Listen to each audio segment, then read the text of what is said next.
Merhaba arkadaşlar, Pardon Komedi 2022 Almanağımla sizlerle birlikteyim. Her şeyden önce yeni yılınızı kutluyorum. Yeni yıl kutlu olsun. Konfeti, konfetiler, konfetiler. Haberi kutluyorum, haberi.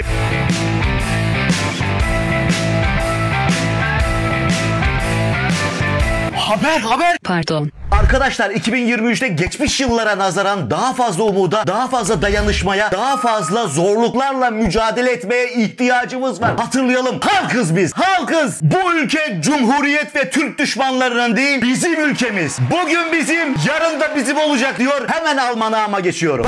Bakalım, Pardon Gündem Haber Komedi nasıl geçmiş? Sizin 2022'niz nasıl geçtiyse onu da yorumlara yazın. Herkes görsün. Bakın 2022 nasıl geçecek demişim. Bu yıl Noel Baba bile artık nahıyla birlikte gelecek yani. Bu da ne anlama geliyor? Sen ol, Noel Babana bile güvenme. 2022 böyle geçecek. Az bile söylemişim değil mi?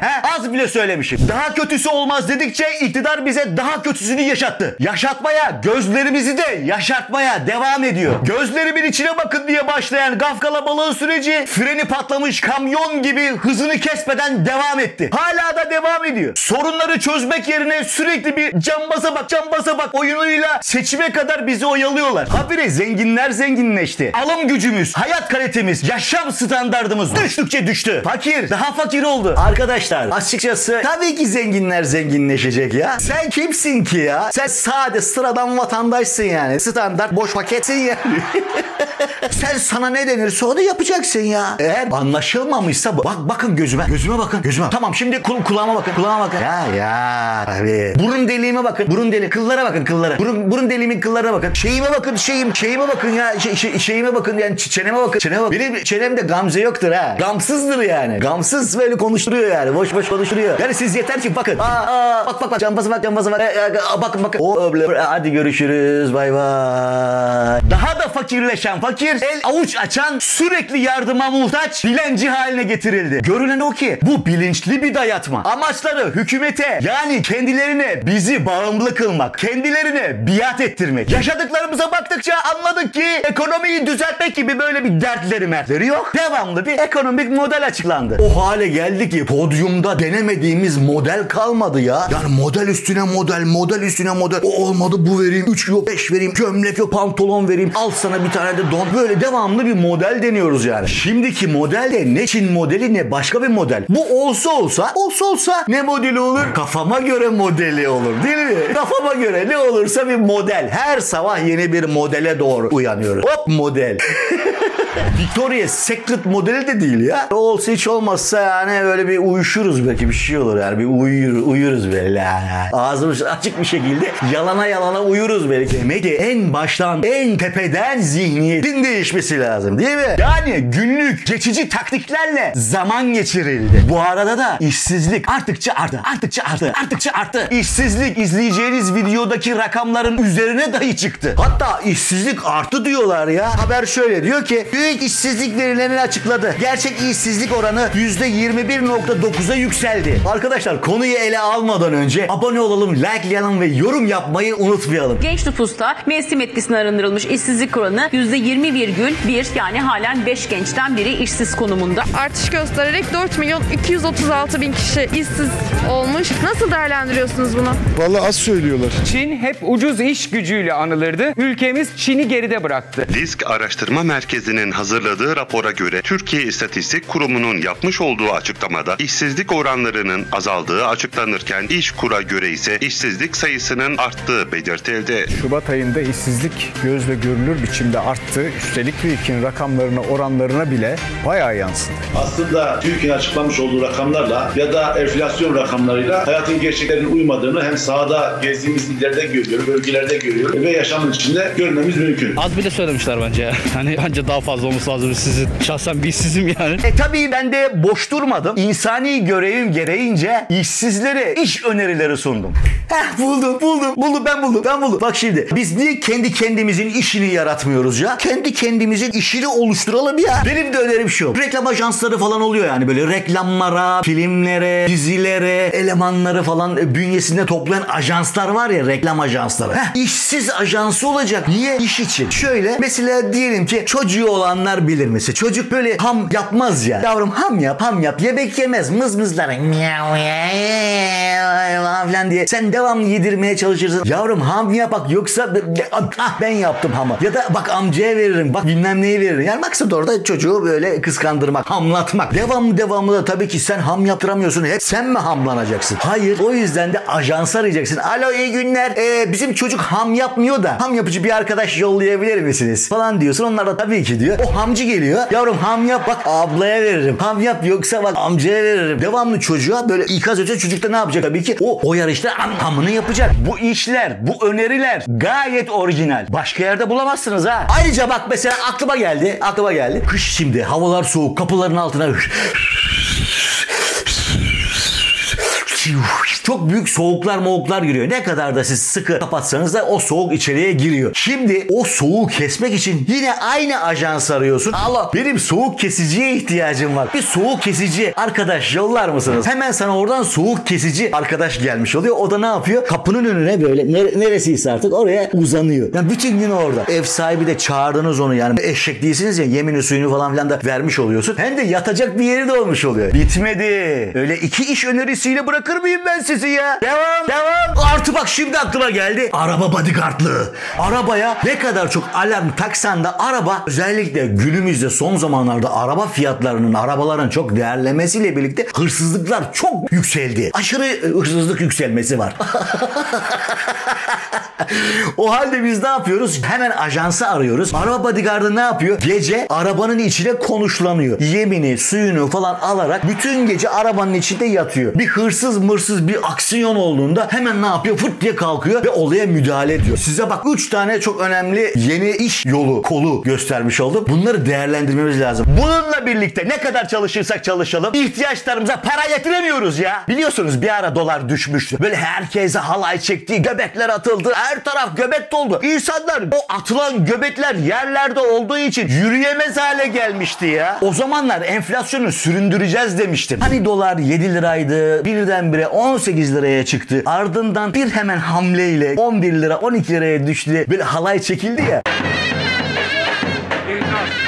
Görüntüler Malatya ve Şanlıurfa'dan. Halayların sebebi 18 lirayı aşan doların 13 lira seviyesine düşmesi. Her ne kadar Türk lirası dolar karşısında yılbaşından beri %40'tan fazla değer kaybetmiş de olsa. İşte enflasyon düşecek ya. Ondan sonra da bir halay çekilecek yani. Enflasyon düşme halayı, enflasyonu süründürme halayı falan çekilecek. Halaycılar hazır olun. Evden koşun, mendillerinizi ütüleyin, yıkayın, onları cilalayın, parlatın. Çünkü enflasyon düşecek, böyle sallayacak bir şeyiniz olsun yani. Çünkü faturalar bize sallıyorsa sen de ona karşı bir şey sallaman lazım ki bir anlamı olsun, değil mi? Fakat ne oldu? TÜİK enflasyonu açıkladı. Kaç açıkladı? %48. Hani düşmüştü de daha %36 idi, 48 oldu. %48. Yani pimpik oldu. Pimpik oldu tabii. Enflasyon kağıt üstünde düşüyormuş gibi görünse de düşen enflasyon değil. Bizim alım gücümüz. Enflasyon değil. Biz sürünür hale geldik. Her şeye zam üstüne zam. Zam üstüne zam. Zam üstüne zam geldi ya. Hatta zam geldi ya. Zam geldi. Ekonominin sultanı zam geldi, hoş geldi diyerek böyle bir delirdik. Kendimizden geçtik. Sonra delirmekten zam bayramı kutlar hale geldik ya. Adımız Tatar zama çıktı. Tüm zama esprileri yaptım değil mi? Tamam. O zamanlar da fatura ödemekten iflahımız kesilmişti arkadaşlar. İflahımız kesilmişti. Delirdik artık yani ya. Ulan dur, fatura yok mu ya?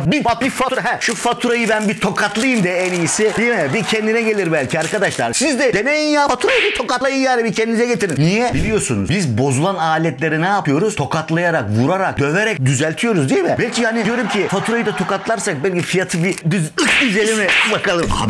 Abi ben çavuş muyum da beni tokatlıyorsun ya? Gözünü seveyim, vurma. Hem %200 zamlı gelmişsin hem de bir de terbiyesizlik yapıyor. Şuna bak ya. Oho abi sen çok yanlış gelmişsin ya. Zamlı geldiysem suç benim mi? Ben de bana zam zam yapanların koluyum. Bana ne çemkiriyorsun abi ya? Oğlum sen de desene bana zam yapmayın. Milletin anası ağlıyor falan deyin ya. Yıllarca seninle aramızda bir hukuk gelişmiş ya. Sen de bize bir arka çıksana ya. Arkadaşım sen de ya. Abi ben sana ancak kazık olarak arka çıkabilirim. Ben bir faturayım ya. Neticede kazık olmak benim fıtratımda var. Sen kendi arkanı kendin kollayacaksın ya. Güzel abicim. Bak hele. Utanmadan bir de laf sokuyor ya. Vay be. Ulan akıl almadığımız bir fatura kalmıştı. O da tam oldu. Güzel oldu. İyi oldu. Ne yapıyorsun abi ya? Saçmalama abi ya. Abi yapma. Faturanın lafını dinlemeyip tokatladık ama işe yaramadı. Neyse ki sürekli doğalgaz, petrol buluyoruz. Zannedersin ki burası koskoca Türkiye Cumhuriyeti değil de bir kreş. Kreş yöneticisi de ortada müjdem var diye dolaşıyor. Ya ülkeler müjdelerle değil plan programla çalışır. İlerler, büyür. Kaldı ki doğalgaz ve petrol tam böyle seçim yaklaşınca ortaya çıkıyor ya. Üstelik ucuzlayacağına zamlı böyle daha çok yüksek faturalarla karşımıza çıkıyor. Bu arada aldığım duyumlara göre, haberlere göre son doğalgaz keşfi Hanlar Hanı Berat Bey olmazsa az daha gerçekleşmeyecekmiş. Çünkü o doğalgaz Hanlar Hanı Berat Bey'in İngiltere'den arkadaşıymış. Hanlar Hanı Berat Bey'in asası varmış. Asasıyla şöyle yere bir vurmuş. Sonra böyle diye doğalgaz göklere doğru fışkırmış. Ha bu arada sağ olsun beni kırmadı. O asasını bana hediye etti. İşte o mucizevi asa burada. Bana verdi. Bana hediye etti. Artık ben de bir fıracağım. Artık ben de doğalgaz fışkırtacağım. Ben de bir fıracağım. Ben de bir doğalgaz fışkırtacağım. Neyse masalımıza geri dönelim. Sonra o fışkıran gaz dağın arkasındaki enflasyon canavarının közüne kaçmış, közünü kör etmiş. O canavarlı dev kör olmuş. Hanlar Hanı Berat Bey de boş durur mu? Çevik bir hareketle bir fiske vurmuş canavarlı deve. Canavarlı dev böyle yere serilmiş. Upuzun serilmiş. Evet evlat böyle serilmiş yere. Sonra Hanlar Hanı Berat Bey onun ağzındaki altın varaklı kristal elmayı alarak oradan uzaklaşmış. Daha sonra elmayı krala vermiş. Canavar da arkasından koşarak böyle kör koşarak hemen bir yetişmiş, itiraz etmiş. Vara gidelim demiş. Varda yapılan incelemeler sonucu Berat Bey'in golü mühürsüz olsa da geçerli sayılmış. Orada geçmekte olan TÜİK de golü görerek enflasyonu düşürmüş.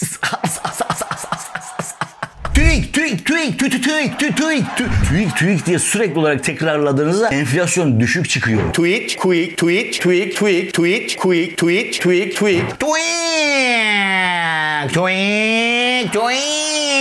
Bak TÜİK de sanki ambulans sesi gibi değil mi arkadaşlar?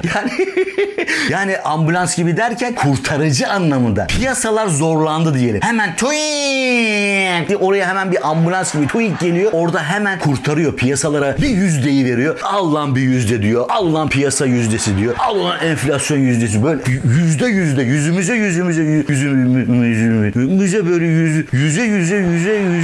yüze geliyor, o piyasaları kurtarıyor. Yani TÜİK öyle bir şey arkadaşlar. Yani TÜİK'i küçük görmeyin siz. Siz çok küçültmeye çalışıyorsunuz. Küçültmeyin. TÜİK küçültüyor. Zaten TÜİK küçültüyor. Sen niye bir de TÜİK'i küçük görüyorsun? Ya TÜİK'i aşağılamaya çalışıyorsunuz yani. Kısacası her eve bir TÜİK lazım arkadaşlar. Gelen faturanın rakamlarını da küçültsün. Bu arada biz faturalara, geçim sıkıntısına odaklanmışken sığınmacıları başımıza bela ettiler. Güzel coğrafyamızın en tane sorununu unuttuk. Ekonomiye, enflasyona, faturalara kilitlendik. Onlar da bize ne yaptı? Göçmenleri, düzensiz göçmenleri, sığınmacıları bize kilitlediler. Kilitlendik olduk arkadaşlar. Bunun anahtarını kim bulacak? Gerçi sığınmacı diyoruz da bunlar gerçekten sığınmacı mı, mülteci mi? O da belli değil. Bu güruh kim arkadaş ya? Gelen mülteciyi bir araştırırsın değil mi? Sağlıklı mı, değil mi? Toplumumuza hastalık yayacak mı? Ne gibi bir kültürde eğitilmiş? Suç kaydı var mı? Bizim topraklara ettiler ya, mülteci oldular. Dolayısıyla entegre edebilecek miyiz? Dilimizi öğreniyorlar mı? Bu toprakların örf adetlerini, kanunlarını biliyorlar mı? Uyumlanabilecekler mi? Uyumlanabilen insanlar mı? Almanya batı aldı diyorlar da Almanya böyle düdük ediyor. Dişlerini bakıyor ya. At gibi dişlerine bakıyor insanlara. Liyakatli insanları alıyor. Ama bunlar öyle değil ki. Hükümet sardı bunları başımıza. Vatandaşı bu sığınmacılarla baş başa yalnız bıraktılar. Yeni bir pandemideyiz arkadaşlar. Bir tok yel de bunun sıvısını, mıvısını, hapını, mapını falan filan da çıkarmadı ki. Diye hemen böyle bir uyumlanalım. Acaba uyumlanması gereken, entegrasyona ihtiyacı olan biz miyiz? Yoksa onlar mı? Şimdi o da karıştı artık. Kendi ülkemizde biz entegre edilmesi gereken insanlar haline geldik. Göçmenistan olduk neredeyse ya. Yani üstelik her yerdeler yahu. Her yerdeler. Her yerdeler. Sıkı denetimi olmadığında bu sığınmacılar başıboş her yere salça oluyorlar demiştim. Bu insanlar hiçbir bok bilmediği bu ülkeye geliyorlar. Ondan sonra böyle başıboş bir zombi gibi sağa sola salça oluyorlar. Yani bunlara göre her yer Gotham City. Ama hepsi de böyle değil tabii ki yani. Hatırlayın, daha yeni hastanın vatandaşa bulaşması, salça olması olayını yaşadık. Alkol satıyorlar, sigara satıyorlar, şu. Yani İslamlar şeyla olmaz yani. Saç normalde göstermen gerek yok yani. Günah şu şekilde abla. Yani sen ne gösteriyorsun? Ağızda da yani gerek yok zaten. Yani ağzına kapat inşallah. Yani güzel bir erkek sana gelecek, sana zevaç yapacak. Siz nerelisiniz? Efendim? Burası Türkiye Cumhuriyeti, farkında mısınız? Yok abla, biliyorum abla. Biliyorum abla neredeyim ben. Faslayayım. Nerede olduğunu biliyor musun? Neredeyim burası biliyorum. Türkiye Cumhuriyeti. Evet biliyorum. Allah şükür İslam var burada değil mi? Evet, İslam var. Allah ama biz burada demokratik bir ülkede yaşıyoruz. Evet. Kimin nerede çalıştığı, nerede ne yaptığı seni ilgilendirmiyor. Evet abla. Buralarda İslam mı var değil mi? Tamam, bu seni ilgilendirmez. Bu kadın burada çalışmak istiyorsa burada çalışabilir. Abla ben cennet istiyorum sana. O da benim abla. Cennet istiyorum. Dışarı çıkar mısın? Bu tarafa gerçekten benim burada olmadan rahatsız oluyorsan bu ülkede yaşamazsın. Gider hasta yaşarsın, duydun mu? Bir şey güzel olsun abi. Dışarı çıkar mısın?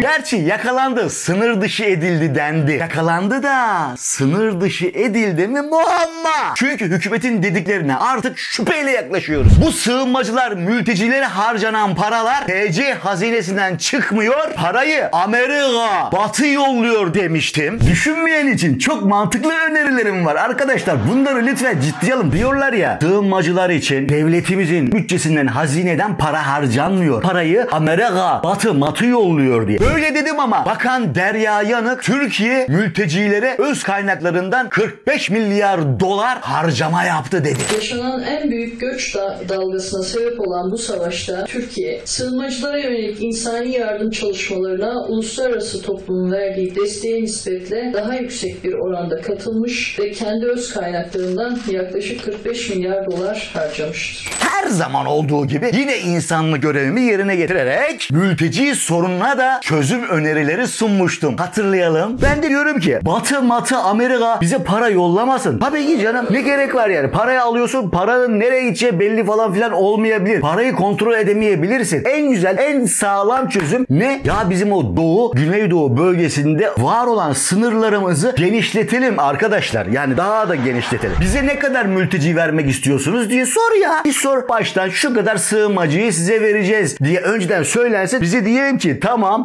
alacağız, sığınmacıları alacağız. Yalnız sığınmacıları almadan önce bizim şöyle bir şeyimiz var. Para istemiyoruz. Kaç tane insan bize vermek istiyorsanız ona göre bir sınırı daha böyle daha genişletmiş olacağız. Ne olacak? Hem TC vatandaşı gibi TC sınırları içerisinde sığınmacılar olmuş olacak, hem de kendi bölgelerinde kalmış olacaklar. Herhangi bir böyle demografik herhangi bir lik sorunu falan da yaşamamış olacağız. Onlar da yaşamamış olacak. Çözüm önerim değerlendirilmezse diye başka bir çözüm önerisi daha sunmuştum. Bankalar da düşük faizli kredi veriyor ya, 0.99 bak kredi vermeye başladı. Kardeşimiz diyen insanlara evini al besle falan demeyeceksin. Diyeceksin ki ona sığınmacıya da bir ev al. Ona da ev al. Bakın işte çözümün kralını burada sizlere söylüyorum ya. Yani bana sığınmacılarımız kardeşimiz deme. Bana X'i bulmayın. Ona ev alacaksın. Hocam X, hayır. Bana X'i bulma. X küp gördüğün yere 1 yaz. Sığınmacı gördüğünde hemen ev alacaksın. X küp gördüğün yere 1 yazacaksın. Sığınmacılar eşittir ev. Hocam X küp eşittir 1 çıktı. Bitti. Sığınmacılar eşittir ev. Bitti bu kadar. Bitti bu kadar. Bitti bu kadar. Gördüğün yerde ev alacaksın. Bitti. Bu kadar. Hocam X. Hayır. Yok hocam hoca. Bitti bu kadar. Bitti bu kadar. Tabii bu arada hayat pahalılığı, geçim sıkıntısı durmamıştı. Kimse de yaptıklarını bilmiyor arkadaş. Hayır, kendileri de ne yaptığını bilmiyor. Bilse açıklayacak. Habire top çeviriyorlar yani. Zamanımızı çalıyorlar. Bizi oyalıyorlar ya. Biliyorsunuz bir arada sürekli olarak uzaya çıkacağız. Ay'a gideceğiz. Ayda mangal yapacağız falan gibi muhabbetler vardı. Çıktık. Evet çıktık. Çıktık da o çıkan şey ekonominin, enflasyonun böyle oku. Enflasyonun oku çıktı ya. Hükümet asli görevinden uzak laf cambazlığıyla şov yapmıştı. İşleri güçleri şov. Ya şov bizde.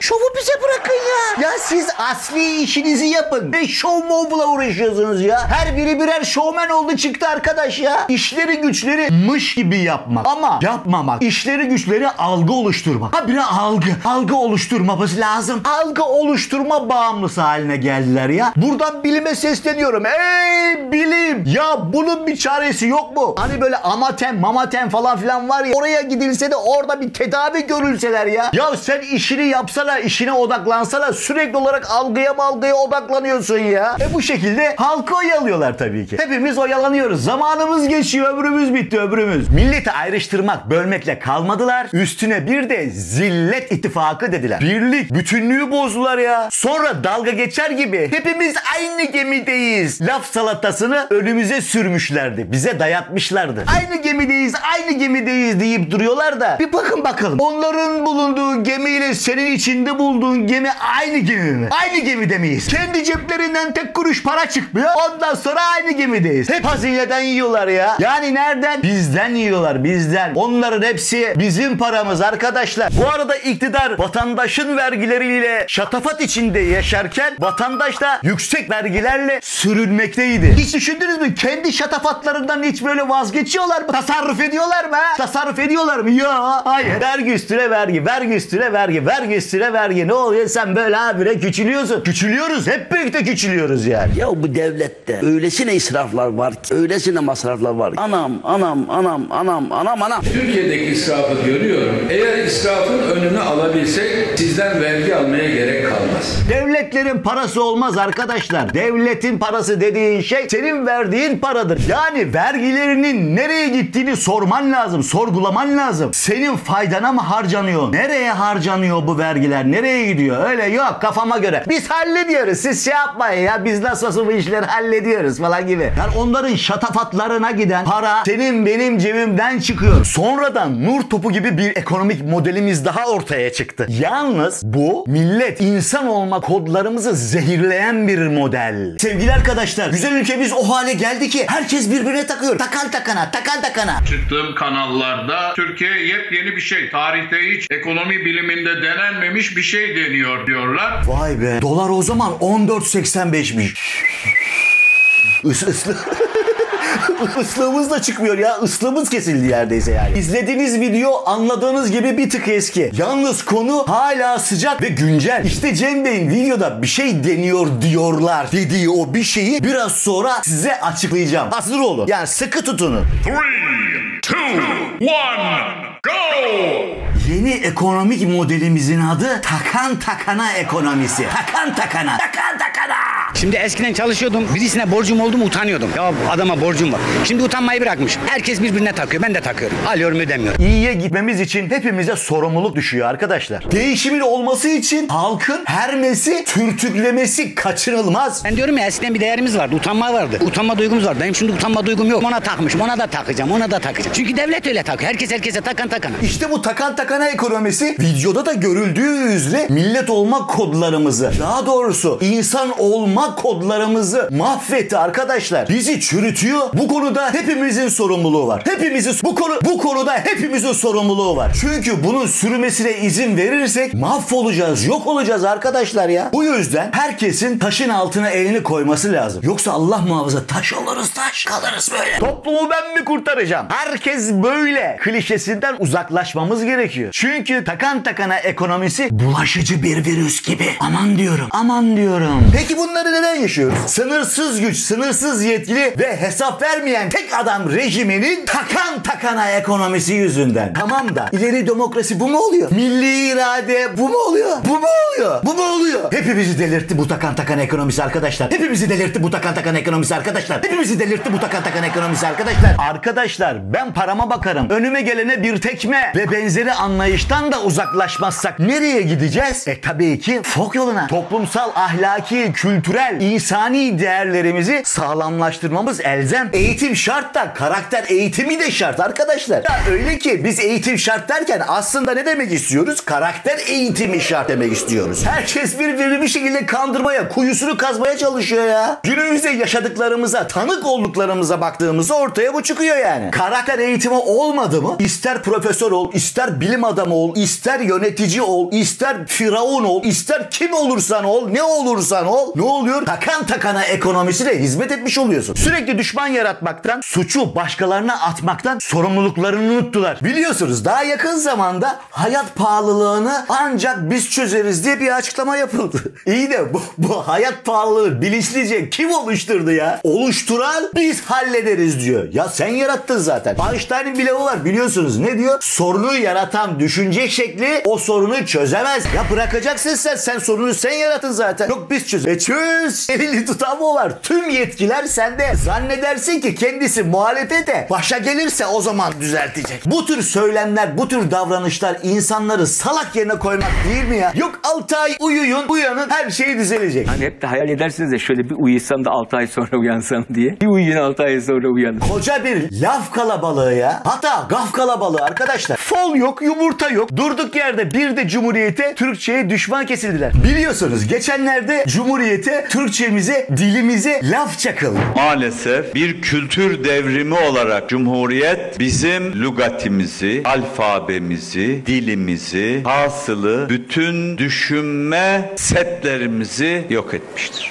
Gerçi daha sonra yanlış anlaşıldım. Yani bağlamından koparttınız ya gibi bir açıklama yapıldı ama ya arkadaş söylediklerin ortada gayet açık. Bu cümlelerin nesi anlaşılmayacak ya? Bugün konuştuğumuz Türkçe ile bir düşünce üretemeyiz. Sadece ihtiyaçlarımızı karşılıyor.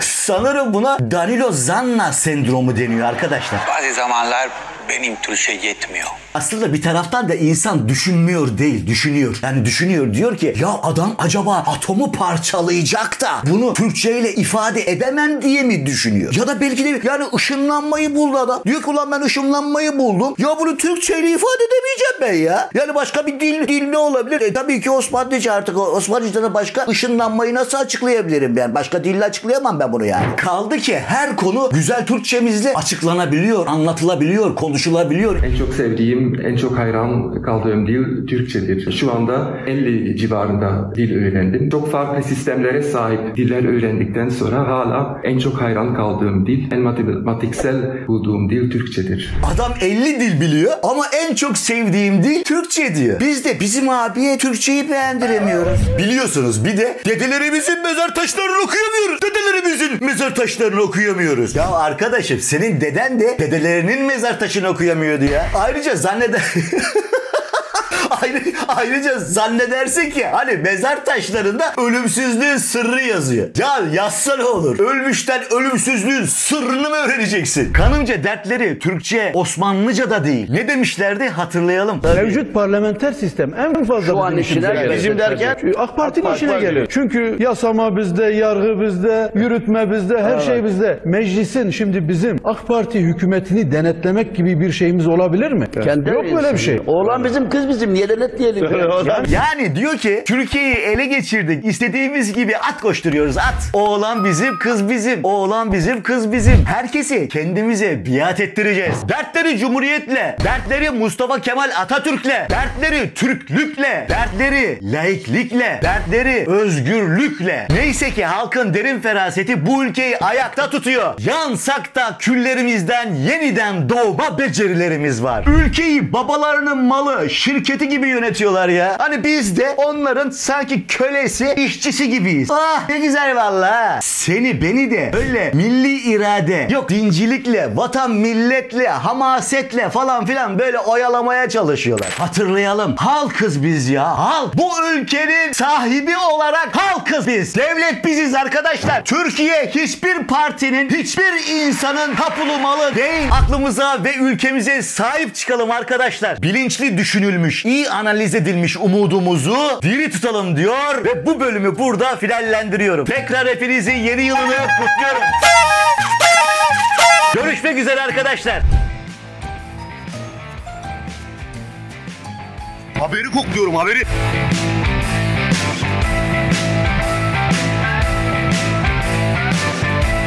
Haber. Pardon.